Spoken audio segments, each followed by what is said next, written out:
Hey, good day to you, everyone. Good day to you. This is your guy, Anthony Brinkley, the Maestro Resilience, coming to you one more time.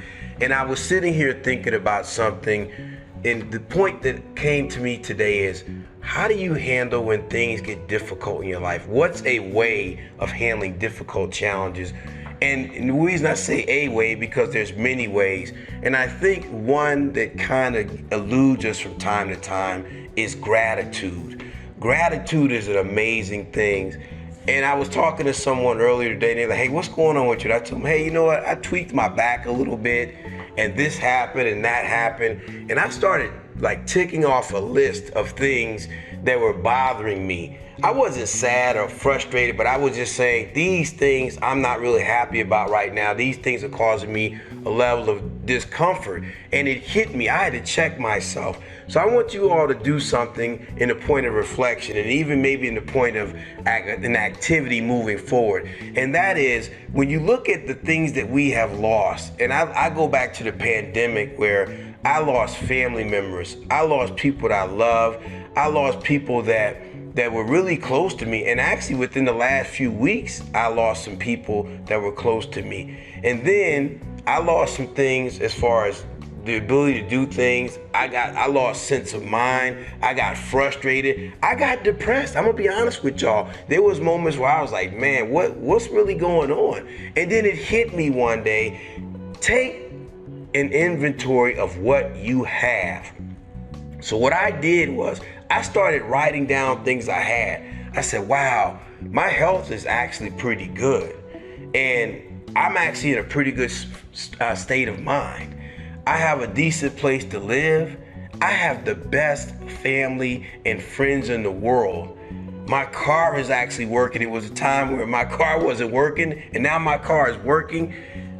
I talked to someone today. I had a great conversation with my mother, and I started just listing things that I was grateful for. And as I started listing things I feel grateful for, I started to feel better because my focus was on the wrong thing. And if you really think about how your brain is configured from a physiological standpoint or from a functionality standpoint, your brain, if you don't train it, will focus on what it feels like it's lost or what it feels like it has to fix. And if you're not careful, your mind will, your outlook will be everything's broken or it needs to be fixed. But my news flash to you all is everything is not broken and everything doesn't need to be fixed. It doesn't mean that you don't ignore the things, that you ignore the things that you're going through. No, I'm not saying that. But what I am saying is suggesting for your consideration is some of you have been ignoring the blessings that you have. So I want to encourage you this week, briefly, to reflect on what you have.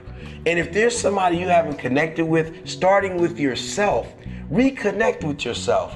Let the sun hit your face today. Make a phone call, FaceTime somebody, connect in a way that reminds you that you have something or someone to hold on to that's good.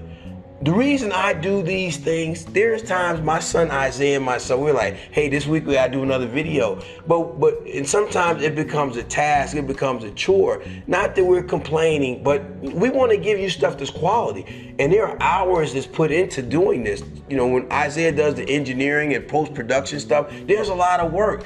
But when someone sends us a note, or they'll say, man, you helped me today, or you gave me something to think about, or I feel better about something, or I gained a perspective, it makes it all worthwhile. So I'm gonna end this how I began. I'm grateful for you. I'm grateful for the privilege to be able to connect with you. I'm grateful for the privilege for us to walk this path during this period of life, because we don't know how much time we have, but I am grateful that you all are taking this journey with me. So do me a favor, like, share, and show your gratitude by connecting with other people and sharing the gift that we just gave to you. And help us continue to help people get through this time. We can do this. We're doing this. I love you all. Have a wonderful day. Peace and blessings to you. You're gonna think, some of you gonna laugh, some of you gonna cry, but we're gonna get better before this is over. Understand this, there is no such thing as tomorrow. Tomorrow is aspirational, because when tomorrow gets here, it's gonna actually be today. So what are you doing today? What are we doing today as a collective body to make sure that we can make things better? Live your life. A passionate Anthony Brinkley is a problem solver. He's an author and motivational speaker using his skills after decades in the military to teach people how to be resilient and take action. The most valuable thing in your life is time. Every day in America, 7,000 people die. So 7,000 people that thought they were gonna wake up today didn't. Anybody besides me never thought they'd be 30 years old? Put your hand up. I would get up and put my mask on. Hey, Brinkley, how you doing? I'm doing great. And that's why I come here to talk to you. To remind you that you're not what you weren't